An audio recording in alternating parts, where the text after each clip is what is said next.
আল্লাহ পাক রব্বুল আলামিন কোরআনুল হাকিমের ভিতর বলেছেন, ওয়ালা তাহিনু ওয়ালা তাহজানু ওয়া আনতুমুল আ'লাউন ইন কুনতুম মুমিনিন। তোমরা ভয় পেও না, হতাশ হও না, পিছুটান দিও না। অবশ্যই আল্লাহ পাক রব্বুল আলামিন মুমিনদের জন্য বিজয় রেখেছে। সুতরাং যদি একটা ঘটনা বলি আপনারা বুঝতে পারবেন, আগেকার যুগের সময় কোনো হেলিকপ্টারের ব্যবস্থা ছিল না, কোনো বিমানের ব্যবস্থা ছিল না। আমরা বর্তমান যেরকম 5 লক্ষ 6 লক্ষ টাকা ব্যয় করে মক্কার মদিনাতে যাই, আল্লাহ রাসূল সাল্লাল্লাহু আলাইহি সাল্লাম বলেছেন, কোন বান্দা যখন মক্কা মদিনাতে এসে যখন আমি রওজার পাশে সালাম দেই, তখন সে যেন আমি জিন্দা নবীকে ডাইরেক্ট সালাম দিলেন। এই জন্য আমরা আশা করে মক্কা মদিনাতে যাই। এমন একজন যুবক, সত্যবাদী যুবক, যৌবনের হেফাজতকারী যুবক, প্রত্যেকটা বছর হজ করার জন্য রওনা দিলেন। এবারও চিন্তা করেন হজ করতে যাব।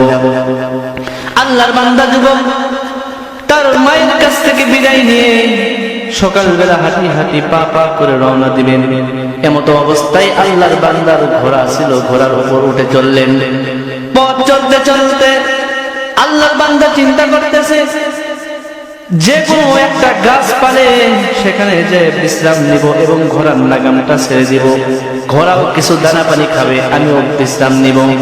আল্লাহর বান্দা পথ চলতে চলতে দেখলেন একটা বড় গাছ, সেখানে গিয়ে ঘোড়ার লাগামটা ছেড়ে দিলেন এবং আল্লাহর বান্দা ঘোড়ার উপর থেকে নেমে কিছু টোপলার ভেতর থেকে খানা বের করলেন আর খানা সেখান থেকে খাইলেন। খাওয়া মাত্র আল্লাহর বান্দা যেই মাত্র বড় গাছের সঙ্গে ট্যাক লাগাই দিছে, ট্যাক লাগানোর সঙ্গে সঙ্গে আল্লাহর বান্দা ঘুমের ভিতরে চলে গেছে। আর আল্লাহর বান্দা ঘোড়া অবুঝ জানোয়ার তার জায়গাকে ট্রান্সফার করে সুন্দর একটা খেজুরের বাগানের ভিতরে ঢুকে পড়েছে। খেজুরের বাগানের ভিতরে ঢোকার পরে ঘোড়ার বড় বড় 4টা পাও দিয়ে বাগানটা পাড়ায় পাড়ায় তছনছ করা শুরু করে দিয়েছে। আর ঘোড়ার জবান দিয়ে ছোট ছোট গাছগুলো খাওয়া শুরু করে দিয়েছে। আর ওই সময় ওই বাগানের মালিক ছিলেন একজন বিদ্যা মুসলমান। আল্লাহ পাক রব্বুল আলামিন তাকে 2জন জোয়ান সন্তান দান করেছে। তার 2জন সন্তানকে ডাকতে বলে, গো সন্তান, আমি এই মুহূর্তে বাগান দেখার জন্য রওনা দিতে চাই। 2জন সন্তান ডাকতে বলে, ওগো বাবা, এই কোন আরদের ভিতরে কিছুতেই আমরা তোমাকে যাইতে দিব না। তোমার যদি যাওয়ার এত শখ হয়, সন্ধ্যার সময় আমরা হাঁটি হাঁটি পা পা করে তোমাকে বাগান দেখার জন্য রওনা দিব। কিন্তু আল্লাহর বান্দা তার 2জন সন্তানকে ডাকতে বলে, না না না, আমি তোমাদের কোথাকে রাখতে পারলাম না। আল্লাহর বান্দা হাঁটি হাঁটি পা পা করে 2জন সন্তানের কথাকে অমান্য করে হাঁটি হাঁটি পা পা করে বাগানের দিকে রওনা দিলেন। বাগানের দিকে রওনা দিতে দিতে বাগানের কাছে গেলে যাওয়া মাত্র যে মাত্র বাগানের দিকে তাকাইছে, তাকানোর সঙ্গে সঙ্গে বলে, হাই সর্বনাশ, এত বড় ঘোড়া কই থেকে আমার বাগানের ভিতরে ঢুকলো। আল্লাহর বান্দা চিন্তা করে যে করেই হোক এই ঘোড়াটাকে বাগান থেকে বের করেই দিতে হবে।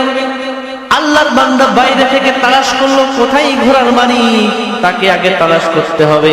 কিন্তু আল্লাহর বান্দার চোখের দৃষ্টি যতদূর পর্যন্ত যায় ততদূর পর্যন্ত তাকাইলেন, কিন্তু কোথাও পাইলেন না। আল্লাহর বান্দা বাগানের ভিতরে ঢুকলেন। ঢোকার পরে বলতেছে, যে করে হোক বাগান থেকে ঘোড়াটাকে বের করেই দিতে হবে। আল্লাহর বান্দা তার হাতকে সামনের দিকে প্রসারিত করলেন এবং হাত সামনের দিকে পথ চলতে চলতে আল্লাহর বান্দার মাথার ভিতরে মনে পড়ে গেছে, হাই সর্বনাশ, ছোট্টবেলা তাদের জবান থেকে শুনছিলাম ঘোড়া এমন এক জানোয়ার যা মানুষকে একবার ধরতে জানে, দ্বিতীয়বার ছাড়তে জানে না। আল্লাহর বান্দা হাতকে সামনের দিকে না দিয়ে হাতকে ছড়াইলেন। ডোন্ট টাচ মি, আমি যদি হাতটা সামনের দিকে যাই তাহলে আমাকে যদি ঘোড়া এখানেই ধরে ফেলে তাহলে আমাকে কেউ বাঁচাইতে পারবে না। আল্লাহর বান্দা কি করলেন, বাগান থেকে বের হয়ে চলে আসলেন।